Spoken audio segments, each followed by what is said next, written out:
Welcome back. Thank you. Good morning. So last time we have seen you in Germany was already on Slack, but I don't know whether the people here in the room are aware you co-founded a Flickr, sold it very successfully to Yahoo. You also have been CEO of Flickr. And Stefan, hi Stewart. Hi, Steffi. Stewart has been at the very first DLD. Yeah. Yeah. No Wi-Fi, no Twitter, nothing. Long-term friend of DLD. It was all paper and like cranked mimeograph machines to make copies. So who of you in the room knows Slack very well? Okay, so I think there's room for explanation. How would you describe Slack in a few words? That's maybe our biggest challenge. Because it's pretty new, and it doesn't replace things in a direct way, it can be a little bit hard to understand. So I had this experience last summer where I'm at a dinner table. It's kind of a formal event, assigned seating, and there's 8 of us at the table. And I'm maybe 90 seconds into my explanation of what Slack is, and I can see the guy's Try it in 120 eyes. seconds. Yeah, his eyes are glazing over, and someone leans across the table and says, "It replaces email inside your company." And he goes, "Ah, okay." So it's a workplace communication platform, and if I say that it replaces email inside the company, what a lot of people take that to mean is I type some words into a box and I press a button and then it goes across the internet and the person can see the words that I wrote. But if you think about the role that email plays in your life as an individual, it is the place where you receive an invitation to a baby shower for your friend's baby. It's where all your receipts go when you purchase something in online commerce, or you take a ride in a cab. Obviously, a lot of unwanted newsletters, but also news that you subscribe to. It's the ID system you can use to reset your passwords for all your banks. So it's a bunch of, because it was a very useful protocol, it got co-opted for a bunch of things. And inside of a company, it's the little pane of glass you have into the workflows across the company. So it's where every job offer gets approved. It's where budgets are sent back and forth. People negotiate over Q3 marketing plans. All of those things, expense report approvals and time off requests, all of those things filter through email, and people move those communications between people, but also communications between the individuals on the team and all of these third-party systems into Slack. How did that idea race into you when you founded it? I mean, where did it come from? Did you go through 200 cases, thought what would be the next great thing? No, I think Flickr is a consumer product. I mean, that is a B2B product. Somehow was a great customer experience from a front-end perspective. How did you develop that idea? So 2002, we started a company to build a web-based, massively multiplayer game. That was a terrible time to try to start a company. So it was after the dot-com crash, but also the WorldCom and Enron accounting scandals, 9/11 in the US. And so there wasn't a lot of enthusiasm for investing, especially in internet stuff, and of that, especially in consumer-y things like games. So we cast around for something that would be quicker to get to market and would take advantage of the technology we had already developed. That turned out to be Flickr. So Flickr was acquired by Yahoo pretty soon after we launched. We all went to go work for Yahoo.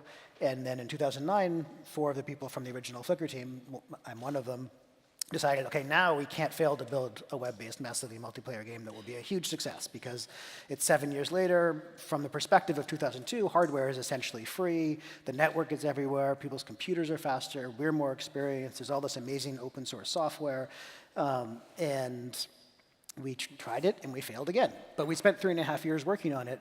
And because when we started the company, there were 2 of us in Vancouver, British Columbia, 1 in New York City, and 1 in San Francisco, the natural thing for us to do was to use IRC to communicate. And IRC is an ancient internet protocol, 1988, stands for Internet Relay Chat. And the difference between IRC and the messaging systems most people are familiar with is, rather than address the message just to an individual or to a group of individuals, the messages can be addressed to what are called channels. And the channel can represent any kind of topic, work group. In the case of businesses, it can be an office location or a business unit or some team or work group. And the channel exists whether you're a member or not. So you can join later, and that channel will have all of the history. So IRC very old. We started adding to it. And I think this is the secret. Over the course of 3.5 years, we had this really cross-disciplinary team. On the one hand, artists, animators, illustrators, writers. On the other hand, very serious back-end programmers for a very complex server system. And when we hired people, they would come in and they would have the history of all of these channels.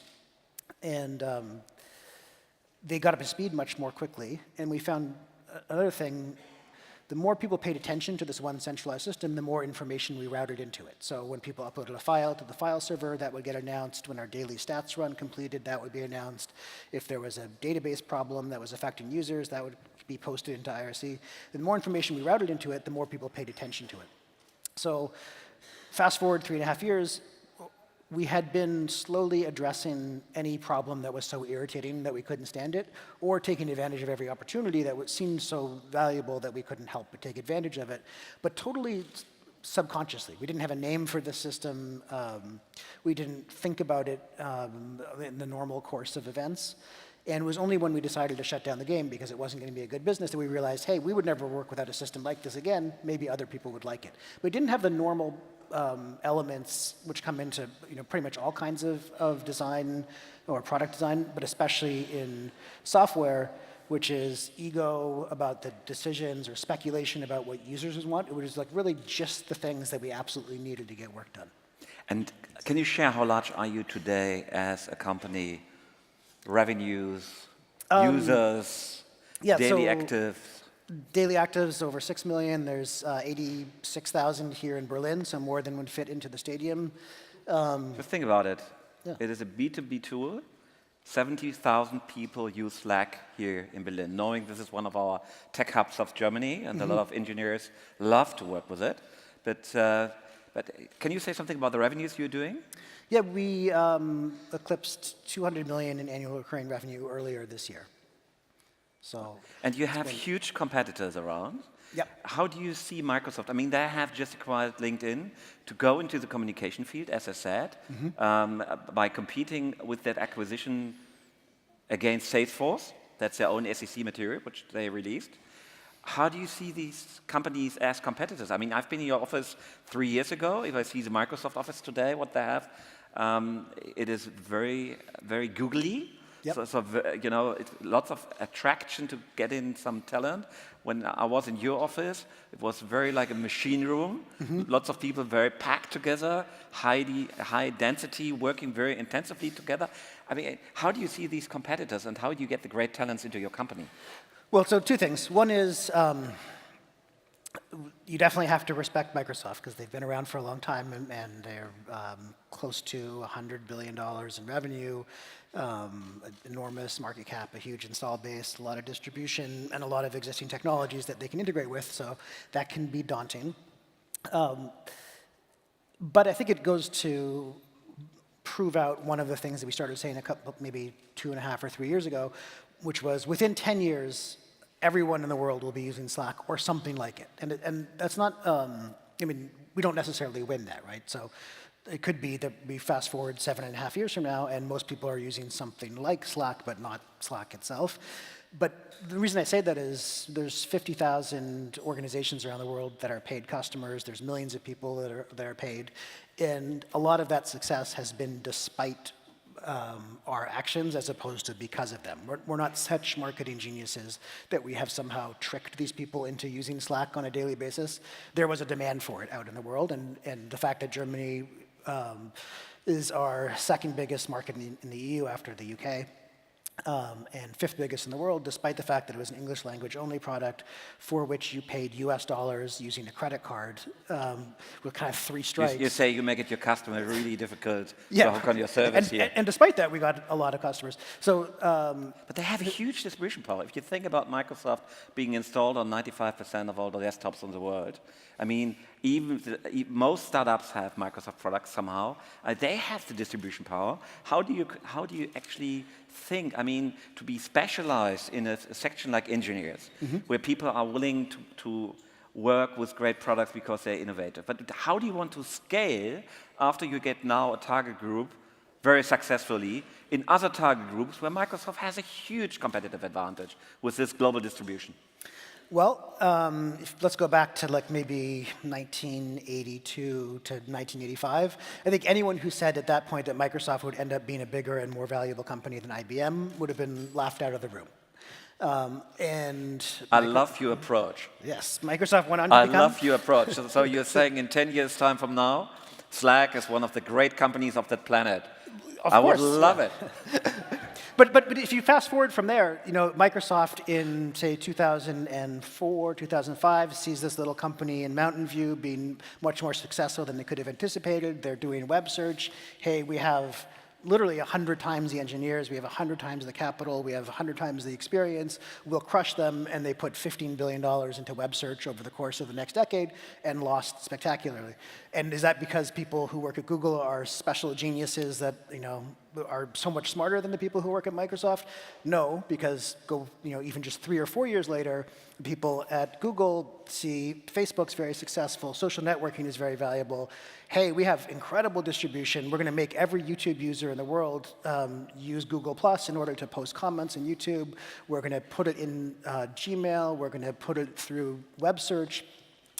And it made no difference. Facebook just crushed them. So the lesson we take away from that is that if you are a small, focused startup that has traction in the market, competing against a large incumbent which has multiple lines of business, you actually have a huge advantage, which is you don't have all these interdependencies. And while Microsoft's distribution is a daunting thing to go up against, their offer to customers is much more confused. They have, in the Office 365 bundle, SharePoint, Yammer, Skype for Business, Office 365 groups, Outlook, and Exchange, and now they're adding Microsoft Teams, and it can be really bewildering. One of the things we found out early was it's really hard to get a whole group of people to change their fundamental behavior all at the same time. So while Slack is... Yeah. There is absolute, I can convince you, Steffi is running DLD like a family. There is absolutely no media in the room, no. Yeah. This is just here for international documentation, for internal documentation. So my question to you is, I mean, Microsoft and also Salesforce have made bold moves to get into that cluster by acquiring LinkedIn, if you see what happened. I mean, I'm sure they knocked at your door, right? Yeah, I mean, every large internet company would like to buy any small internet company that has traction because they see the threats that those pose. Did you get an offer? Was there an offer you got? No, people don't make offers. It's much more circumspect because we're not a public company, so you can't just say, we'll pay $36.25 a share. You say instead, you call me, hey, if you would be interested in having a conversation about how our companies could work more closely together, I would also be interested in having that conversation, so just let me know. And if you say no at that point, then that's it. Because they can't make us sell, and if we don't want to, it's unlikely to be successful. Yeah, but if they call you next time and just say, hey, Stewart, we don't talk long, we pay 10 billion. Yeah. I that think you can't say no. Well, so if I far. can't say no, then I would say yes, I guess, or I would be silent. But if I have the agency to say no, then I would say no because for a couple of reasons. One is if it made sense for them to do that, it would make sense for us to stay independent. And I really have nothing better to do for the next 25 years or so. And I'm very conscious. I think you made the same statement with Flickr at one time, right? No, Flickr was only even in market for, 3 years, 4. No, 10 months before we started talking to Yahoo, and 13 months until the acquisition was closed. Okay. So I mean, it was a very different time. That was, there was nothing else happening. I mean, Flickr was such a big deal at that time relative to everything else that was happening on the internet that we were literally on the cover of Newsweek magazine, and Time, and it kind of shook things up. But there wasn't this, it was. Maybe 8 months after Flickr's acquisition that Fox bought MySpace. I don't know if anyone remembers that, but that was the big deal at the time, $680 million. It was about a year after Flickr was acquired that YouTube was even founded, and YouTube later went on to sell for $1.6 billion, and the environment changed. But it's not about the money. I'll make plenty of money either way.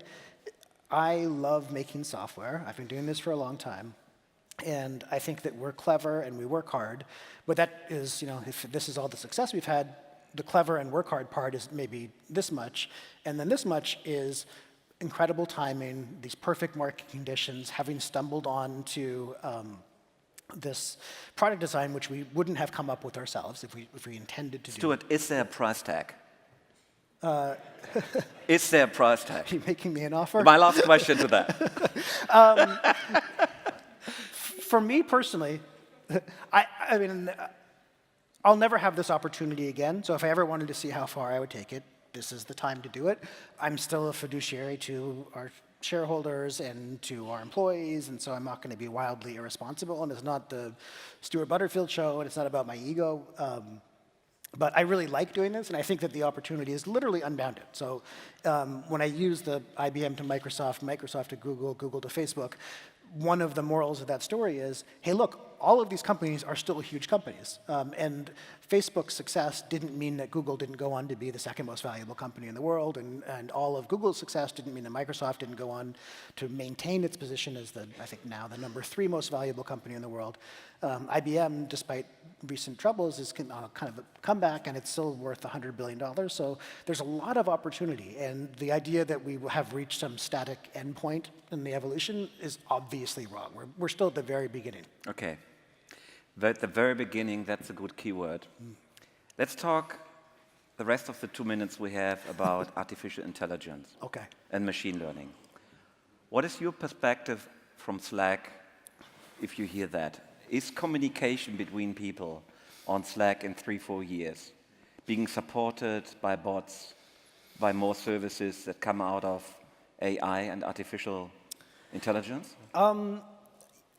Yes, with a Machine whole learning. bunch of footnotes. So you have like, What are you five- precisely working on as a team at the moment to introduce AI technology on your platform? So we have a group in New York called Search, Learning, and Intelligence, and I think a lot of this stuff will be characterized as AI in the public imagination, but isn't really any significant step forward in AI. A lot of it is just better search.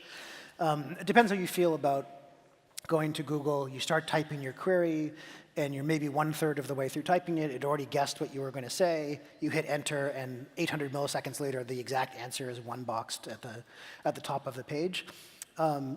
There's a lot of machine learning techniques that go into that. I'm not sure if that's really AI or not, and I think in the long term, there's probably a real prospect for at least the extraction of information out of a corpus of communication that would be really valuable for companies. The areas that we're focused on right now are helping route people in large organizations from one to another. So there's a lot of question, and I don't have any stats to back this up, but something like 30% of all the communication that happens inside of a knowledge working organization are people looking for the answers to simple factual questions. So to answer this question doesn't require human intelligence or creativity. It's who is so-and-so's managers? On what date did we do this? Who was involved in this project? Does anyone have a contact at company X? Who is an expert on this field?